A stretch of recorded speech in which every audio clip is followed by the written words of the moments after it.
കേരളത്തിലെ കോൺഗ്രസിന്റെ നേതൃനിരയിൽ ഇനിയിപ്പം ലോക്സഭാ തെരഞ്ഞെടുപ്പിന് റിസൾട്ട് വരാൻ കൂടി പോവുക, അങ്ങ് തുടരും ഒരു ടേം, അടുത്ത ടേമും കൂടി പാർട്ടി അനുവദിച്ചാൽ തുടരും.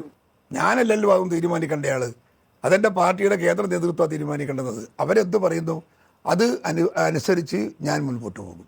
ഈ 3 വർഷത്തെ അതിനൊന്നും ബാർഗൈൻ ചെയ്യാൻ പോലും ഞാൻ പോകില്ല. ഈ 3 വർഷത്തെ പ്രവർത്തന ടേം അതിനെ എങ്ങനെ കാണുന്നു? നല്ല പ്രവർത്തനമായിരുന്നു അത്. CPM-ന്റെ ഒക്കെ ഈ മാധ്യമങ്ങളും പത്രമാധ്യമങ്ങളും പ്രസംഗങ്ങളും ഒക്കെ കുറേ എന്നെ താഴ്ത്തിക്കെട്ടാൻ ശ്രമിച്ചിട്ടുണ്ട്. പക്ഷേ ഞാൻ അവസാനം ഇലക്ഷൻ്റെ മുമ്പിൽ ഒരു ലഘുലേഖ സമർപ്പിച്ചിട്ടുണ്ട്.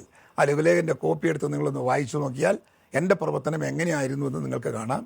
ശ്രീമതി ടീച്ചർ പോലും പ്രവൃത്തി പൂർത്തിയാക്കാത്ത പ്രവർത്തനം ഞാൻ ഏറ്റെടുത്ത് നടത്തി വിജയിപ്പിച്ചിട്ടുണ്ട്. എത്രയോ 100,000 ചെറിയ കുട്ടികൾക്ക്, ഹാൻഡിക്യാപ്ഡ് കുട്ടികൾക്ക് ജനങ്ങൾ കൊടുത്തിട്ടുണ്ട്.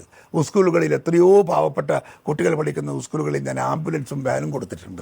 ഞാൻ അവിടെ റോഡിൻ്റെയും റെയിലിൻ്റെയും പ്രവർത്തനത്തിൽ ഞാൻ മുമ്പിൽ നിന്നിട്ടുണ്ട്.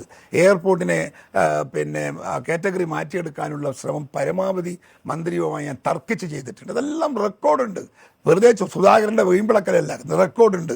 ആ റെക്കോർഡ് വെച്ച് സംസാരിക്കണമെങ്കിൽ അടുത്ത ദിവസം എന്നെ വിളിച്ചോ, വി ക്യാൻ ടോക്ക്.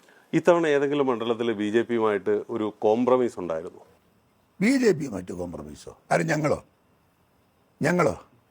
ഞങ്ങൾക്കാവുന്ന ഞങ്ങളുടെ തലയിൽ പോലും അങ്ങനെ ഒരു ചിന്തയില്ല.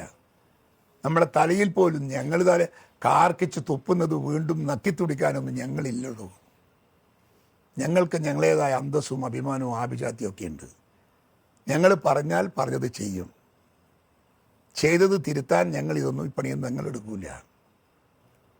നിങ്ങൾ കോൺഗ്രസ്സുകാരെ അത്ര താത്തി കാണിക്കണ്ട.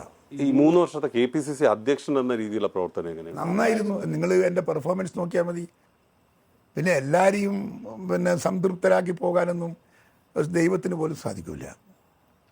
ദൈവത്തിനുണ്ടാവും അഭിപ്രായ വ്യത്യാസം. ഈ തെരഞ്ഞെടുപ്പിന് ശേഷം പാർട്ടിക്കുള്ളിലെ ഭിന്നതകൾ വിശദമായിട്ട് ചർച്ച ചെയ്യൂ. അത് ഞങ്ങൾ അപ്പം തന്നെ ചർച്ച ചെയ്യുന്നുണ്ട്. വിശദമായി ചർച്ച നടത്താൻ സമ്മേളനം നടത്തേണ്ട കാര്യമൊന്നുമില്ല.